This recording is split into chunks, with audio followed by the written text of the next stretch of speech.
Hai, hari ini aku mau ngajakin room tour di rumah masa kecil aku. Dari aku sekolah SD sampai SMA, aku di sini. Rumah yang sangat imut-imut, kecil, sederhana, tapi banyak kenangan dan banyak cinta di rumah ini. Keluarga kecil sih, jadi aku tuh bersaudara. Tadinya dua, aku sama adik aku. Oka namanya. Tapi setelah besar ternyata aku punya adik bungsu lagi namanya Yola, dan aku sama Yola itu bedanya 15 tahun. Sekarang dia alhamdulillah dia udah kuliah, dan adik aku yang cowok namanya Oka udah berkeluarga, udah punya anak kembar, lucu-lucu lagi anaknya. Dan adik aku yang kedua ini namanya Oka, dia udah nikah, udah punya anak kembar lucu-lucu, cantik-cantik anaknya, dan dia juga udah bekerja. Alhamdulillah rezekinya berlimpah. Aku ikut senang dengan kebahagiaan keluarga adik aku gitu. Walaupun aku sendiri lagi merana dan langsa seperti ini, ya nggak apa-apa, aku sedikit ingin mereview. Ya inilah rumah masa kecil aku. Kayak ruang tamunya cuma segini doang, kecil banget. Terus kalau kita kesini nggak ada sekat, dia langsung kayak ini yang buat kayak aku kayak mau tiduran di sini sambil nonton TV gitu. Biasanya aku tidur di sini sampai ketiduran karena kamar aku tuh di atas. Cuman kan aku suka males naik turun bolak-balik gitu. Kadang-kadang aku tidur di sini sampai ketiduran, besok paginya lagi sampai berangkat sekolah baru aku jalan. Tapi kamar aku udah di atas. Nah ini kayak cuman kayak TV, nonton TV sambil tiduran, jadi nggak ada ruang TV yang gimana banget. Nah ini kamar abah nenek aku, dikunci tapi guys ya, kamarnya juga kecil lah, mungil. Terus ini dapurnya berantakan banget ya, sorry, seala kadarnya dapur. Nah banyak banget peralatan dapurnya karena ibu aku tuh suka banget masak, dan dia makanannya enak-enak parah, dan itu nggak ada yang ngalahin. Sampai sekarang aku gede ini nggak ada yang ngalahin masakan seenak ibu aku. Di restoran manapun aku udah coba berani, karena ibu aku tuh super pedes di selera aku banget. Kenapa suka pedes? Karena aku dari kecil suka dikasih sambal sama dia. Jadi sampai sekarang aku suka banget sama sambal. Ini kamar mandinya kecil banget. WC-nya juga masih WC jongkok gitu guys. Nah ini apa namanya?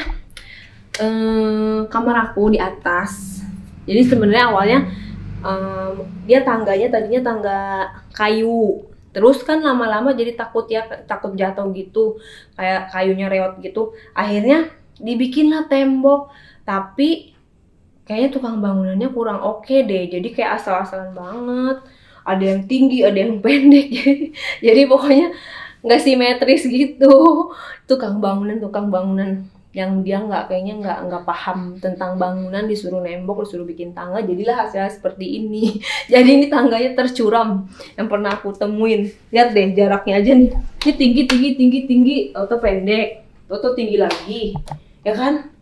Kayak parah banget deh. Ini kamar aku yuk. Ini kamar aku dulu waktu zaman sekolah.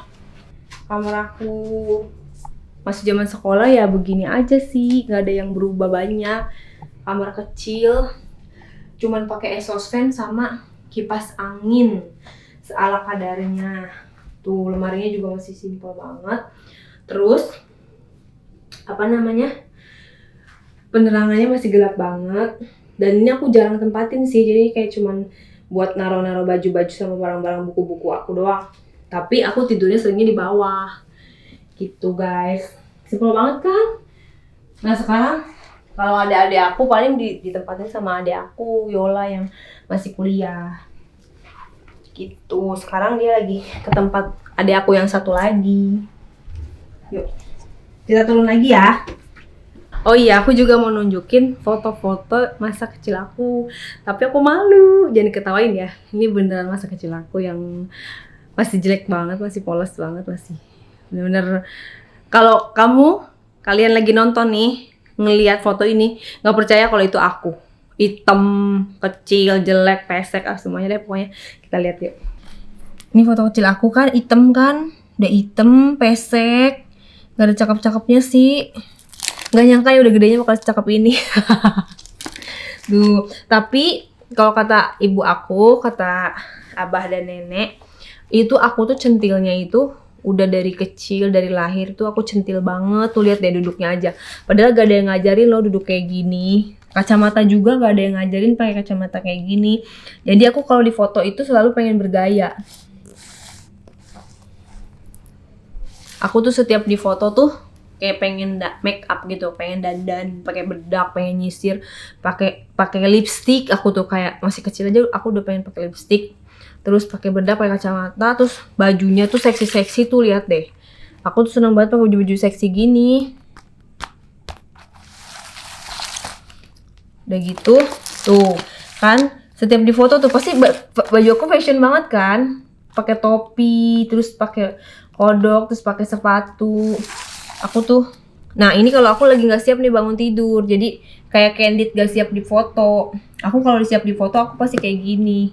Orangnya tuh kayak nggak mau kelihatan celah gitu, kayak pengen nih, ya kan? Tuh pakai baju putih-putih. Waktu kecil itu aku lagi di Monas, jadi aku lagi nangis minta sama ayah sama ibu aku pingin beli Monas. Kata abah sama nenek atau ayah sama ibu aku, Monas tuh nggak bisa dibeli katanya gitu. Terus aku bilang aku bisa, aku mau beli Monas. Aku bilang, aku ngambek sampai pulang lagi ke rumah nangis, pokoknya aku pengen beli Monas gitu katanya. Nah terus ini tuh kan aku selalu pakai, aku aja masih pakai kalung kayak gitu. Aku tuh orangnya ya seneng aja gitu, girly ya, orangnya girly. Dan ini lengkap boneka aku banyak. Orangnya tuh feminin walaupun masih kecil. Ini kakek aku yang udah almarhum. Ini nenek aku masih ada, alhamdulillah. Ini kakek aku. Padahal ini juga inisiatif aku sendiri, coba. Aku foto. Terus aku pengen foto sambil baca Al-Quran, sambil pakai jilbab. Gak tau kenapa, kayak aku punya ide aja gitu, pengen pakai hijab dan baca Al-Quran. Nah, alhamdulillah sekarang aku udah hijab. Terus ya selebihnya nih foto-foto pas ulang tahun aku nih yang kedua. Nih waktu merayakan bersama keluarga di rumah di daerah Jakarta. Dulu aku tinggal di Jakarta. Aku lahir di Jakarta. Aku tinggal di Jakarta sampai SD kelas 1. Kelas 1 baru aku pindah ke sini. Dan ini foto adik aku. Gemes banget kan? Yola. Orangnya nggak ada sih. Dia lagi ke rumah adik aku satu lagi. Dan ini foto-foto waktu aku ikutan Mojang Jajaka Bogor. Jadi aku ini kan SMP aku ikutan Mojang Jajaka remaja. SMA aku ikutan Mojang Jajaka dewasa. Aku rajin banget ikutan Mojang Jajaka karena aku tuh dari kecil tuh kayak pengen banget jadi selebritis, kayak artis gitu loh. Maksudnya seneng di foto, seneng ada kamera, makanya aku ikut. Tapi kan orang tua kan belum tahu, aku diem-diem daftarnya, aku diem-diem. Aku daftar, aku ikut technical meeting, terus aku ikut audisi sampai finalis, sampai akhirnya pas kayak grand finalnya itu baru aku kasih tau orang tua aku kasih undangan ke orang tua aku, nih hadir. Apaan nih kata orang tua aku kan, ini loh acara grand final Mojang Jajaka di hotel kan, suatu di hotel yang ada kayak ballroomnya gitu, terus ada kayak table mannernya dan semua orang tua Mojang dan Jajaka tersebut hadir. Jadi orang tua aku tuh kaget, emang kapan kamu ikutannya kok tiba-tiba udah grand final? Iya aku kemarin ikutan. Jadi aku daftar sendiri pakai uang pendaftaran sendiri, diam. Pas grand final mereka hadir dan alhamdulillah aku juara. Itu remaja. Yang SMA-nya aku ikutan lagi, alhamdulillah aku juara lagi. Dan ini ada foto-fotonya. Ini yang Mojang Jajaka yang dewasa. Ini aku yang pas udah SMA. Nih, ini sama ini aku, si Vicky, temen aku. Ini SMA ya, udah dewasa. Nah, kalau yang ini yang SMP, masih kecil banget akunya, masih hitam banget. Belum merawat diri karena aku waktu SMP aku aktif banget di Paskibra, ya kan? Paskibra. Jadi pembawa bendera. Pas SMA juga aku anak paski banget deh. Gitu. Jadi aku tuh kejemur terus setiap minggu, hitam banget. Dan ini juga Mojang Jajaka juga SMP apa SMA ya, nih lupa. SMA kalau ini ya. Nah, yang ini SMP. Nih. Padahal ya, aku bisa menang Padahal teman-teman aku lihat deh, tinggi-tinggi banget kan dari aku kan. Parah kan tingginya. Nah, alhamdulillah aku menang. Padahal dan aku juga nomor urutnya nomor buncit, nomor 25 loh. Yang lainnya nomor-nomor banyak. Nah, ini dia abah nenek aku. Ini dapet juara Mojang Jajaka tahun 2001. Nah, ini waktu ini aku hitam banget sumpah. Ini waktu ada penilaian malam table manner. Jadi kita di situ kayak makan malam table manner beserta dengan kalau nggak salah Putri Indonesia atau pokoknya ajang-ajang putri-putri yang lain deh. Terus kita di situ dinilai tuh cara makannya, cara megang sendok garpunya, cara menyuap sup, makan nasi dan segala macem tingkah kita dinilai. Jadi ada malam table mannernya gitu. Kita pakai gaun malam. Nah, ini adalah pada saat aku nerima ini dengan si Anggi, ini ada temen aku juga. Dia juga jadi juara. Apa kabar ya dia? Udah lama banget, udah berapa puluh tahun gak ketemu. Ini juga Karlen, temen aku juga. Kita sama-sama megang piala. Aduh, seneng banget deh. Bisa, bisa untuk pertama kalinya gitu. Aku punya prestasi di luar prestasi sekolah ya. Tapi emang sih waktu aku SD, aku pernah juara 1 baca tulis Al-Quran waktu SD, juara 1, dan itu piagamnya udah lupa banget, aku udah taruh kemana nggak tahu, SD kelas 1. Dan prestasi yang kedua adalah yang pada saat Mojang Jajaka remaja dan dewasa, dan ini aku waktu jalan-jalan ke Ancol. Ini aku masih hitam banget guys, masih jelek parah. SMP terus aku ke Ancol, ada syuting kayak cecep gitu ya. Terus aku berhenti karena mereka lagi pada syuting, terus aku berhenti, terus aku langsung pengen foto sama dia. Langsung lah jadi fotonya nih. Termasuk abah aku dan adik aku juga foto sama Cecep alias Anjas Marah. Gitu. Aku ngefans banget sama dia karena dari dulu sampai sekarang dia tuh aktingnya keren banget. Terus awet muda gitu loh. Bisa menjaga penampilannya tetap seperti dulu, tidak ada perubahan yang berarti gitu. Jadi aku kayak pengen karirnya seperti dia lah, tetap cemerlang, amin gitu. Itu aja guys, penelusuran room tour atau rumah tour kita di sini, di rumah aku di Bogor. Bukan rumah aku ya, rumah abah dan nenek aku, rumah masa kecil aku lah. Dulu aku tuh hidup di lingkungan yang sederhana yang seperti ini. Kerjaan aku dari SD sampai SMA tuh cuman sekolah, les. Makanya aku alhamdulillah pada saat ikutan Mojang Jajaka ini aku selalu juara karena pada saat itu aku les bahasa Jepang, aku les bahasa Mandarin.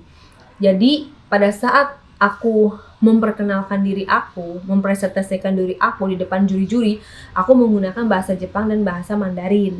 Nah, itu kan masih bahasa-bahasa perkenalan, introducing gitu loh, kayak watashi wa namae gitu, watashi wa namae Reutami desu, kayak gitu-gitu. Jadi pada saat itu kan orang-orang bahasa Jepang sama bahasa Mandarin itu masih kayak mes banget ya, masih kayak jarang banget. Nah, aku anak SMP, aku menggunakan introducing bahasa Mandarin dan bahasa Jepang, which is aku dibantu sama guru les aku juga. Aku mau bikin introducing nih pakai bahasa apa, akhirnya dikasih tahu kan, ya pakai ini. Padahal aku juga kalau bahasa Jepang dan Mandarinnya nggak secara mendalam gitu aku taunya, karena baru les beberapa bulan.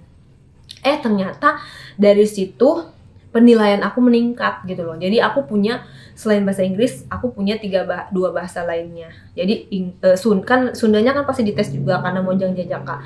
Sunda, Inggris, Jepang, dan Mandarin. Jadi itulah penilai plus aku dibanding dengan peserta-peserta lainnya. Sama pas unjuk kebolehan waktu itu aku tari jaipong karena aku juga ikutan sanggar kan. Ikutan sanggar yang dimana itu khusus tari jaipong dan tari Sunda gitu, tari persembahan. Jadi pas unjuk kebolehannya, aku membawakan 1 lagu jaipong. Jadi itu juga termasuk penilaian bagi para juri. Jadi aku merasa ada hikmahnya juga ya aku nari jaipong, terus aku belajar bahasa Mandarin dan bahasa Jepang pada saat itu. Gitu, aku seneng banget deh. Ya mudah-mudahan ini bisa jadi kenang-kenangan buat anak-anak aku. Bahwa maminya tuh pernah loh juga ikutan kompetisi dan akhirnya menang, berprestasi lah gitu. Buat motivasi buat anak-anak aku nantinya. Oke deh guys, kayaknya cukup segitu aja nih ya. Takut kalian pada bosan juga dengan cerita aku. Mudah-mudahan bisa menginspirasi lah walaupun sedikit. Sekarang aku mau ke toko abah aku ada di pinggir jalan di dekat rumah aku ini, di dekat rumah abah ini. Tinggal keluar jalan kaki bentar, itu tokonya udah ada di pinggir jalan. Deket banget. Aku mau bantuin dia jaga toko. Karena aku di sini diterima lah, masih diterima sebagai anaknya. Aku pengen bantuin dia, pengen berbuat baik juga sama dia. Walaupun udah lama banget, udah sekitar 10 tahun aku nggak jaga toko. Jadi aku pengen bantuin dia dan jualan lagi. Masih hafal gak ya harga-harganya dan nama-nama barangnya itu? Masih sama seperti dulu apa ada perubahannya? Ya udah guys, kita ikut aja yuk ke toko abah aku kayak gimana. Aku pun juga udah lama gak ketemu dan gak ngeliat toko-tokonya dia. Yuk, let's go.